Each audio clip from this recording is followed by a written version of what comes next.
தேவனை அறிந்த பிள்ளைகள் விடுதலை பெற வேண்டும். பாவிகள் விடுதலையாவது சீக்கிரமாக விடுதலை ஆகிறார்கள். ஆனால் ஆவிக்குரிய பிள்ளைகள், தேவனை அறிந்தவர்கள் தேவனை குறித்து அறியப்பட வேண்டும் என்பது அப்போஸ்தலனாகிய பவுல் சொல்கிறார்.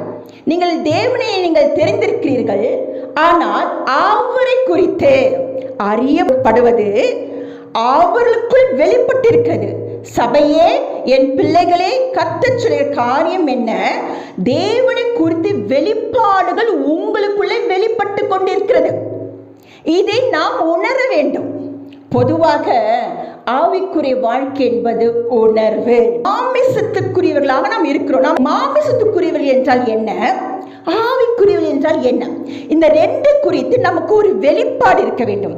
அப்படி வெளிப்பாடு வரும்பொழுது தேவனை குறித்து நாம் அறியப்படுவோம். அப்பொழுது நிறைய மறைப்பொருள் வரும் மக்களே, தரிசனங்கள்